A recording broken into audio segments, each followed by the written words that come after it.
दोस्तों नमस्कार। काफी अध्ययनों के बाद हमें यह मालूम चला कि भगवान श्री कृष्ण ने आखिरकार अपनी बांसुरी क्यों तोड़ दी थी।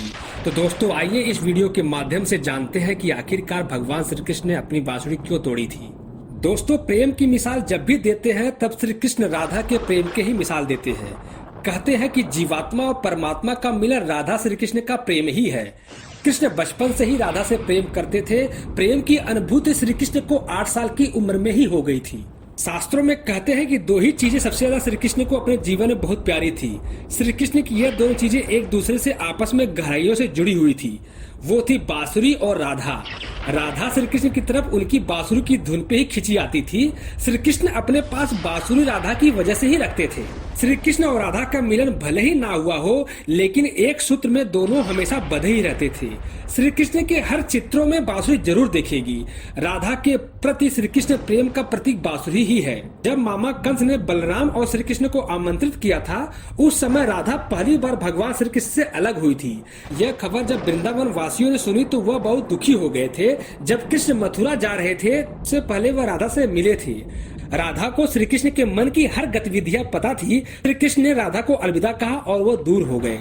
राधा ने श्री कृष्ण से वादा किया था कि वह वापस आएंगे, लेकिन उनके पास श्री कृष्ण वापस नहीं आए। हालांकि रुक्मणी से श्री कृष्ण की शादी भी हो गई।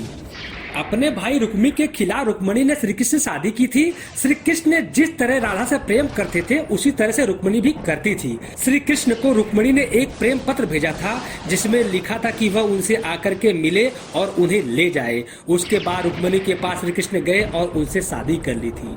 वृंदावन जब श्री कृष्ण ने छोड़ दिया तब से ही राधा का वर्णन कम हो गया था। जब अंतिम बार राधा और श्री कृष्ण मिले तब कृष्ण ने राधा को कहा कि वह उनसे भले ही दूर जा रहे हैं, लेकिन कृष्ण मन से ही राधा के साथ रहेंगी। उसके बाद मथुरा जाकर श्री कृष्ण ने कंस को और बाकी राक्षसों को मार डाला।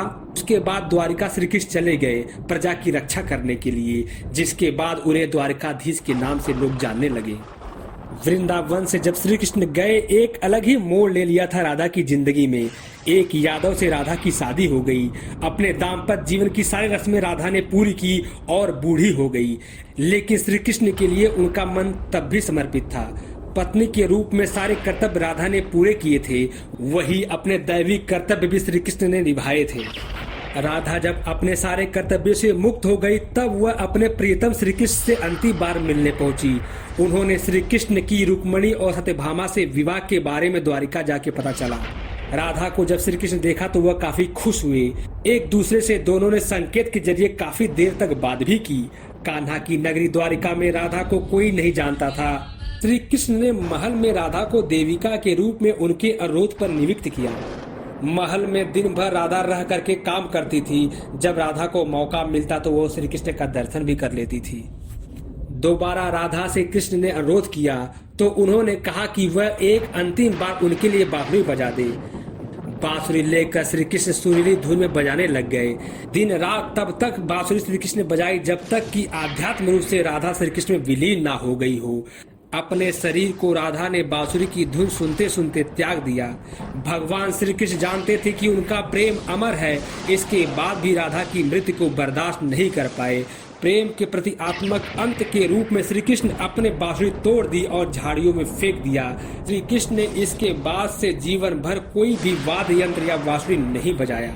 शास्त्र में कहा जाता है कि नारायण जब श्री कृष्ण के रूप में द्वारिका युग में जन्म लिया था, उस युग में राधा रानी के रूप में माँ लक्ष्मी ने जन्म लिया था ताकि उनके साथ वह मृत्यु लोक में रह सके। दोस्तों आप सभी लोगों का क्या राय है, प्लीज हमें कमेंट बॉक्स के माध्यम से बताएं या फिर अपना सुझाव दें। दोस्तों अगर वीडियो पसंद आई हो तो एक लाइक जरूर करें। दोस्तों और भी धार्मिक, आध्यात्मिक और रहस्यात्मक वीडियो देखने के लिए प्लीज हमारे इस चैनल को जरूर सब्सक्राइब कर लें। और हाँ दोस्तों, अगर आपको फनी प्राकृतिक ब्लॉगिंग वीडियो देखना पसंद है तो आप मेरे दूसरे यूट्यूब चैनल पर जरूर विजिट करें, जिसकी लिंक हम आपको दे देंगे डिस्क्रिप्शन बॉक्स में, जिसका नाम है देसी सुमित वीएफ। दोस्तों वीडियो देखने के लिए आप सभी लोगों का बहुत बहुत धन्यवाद।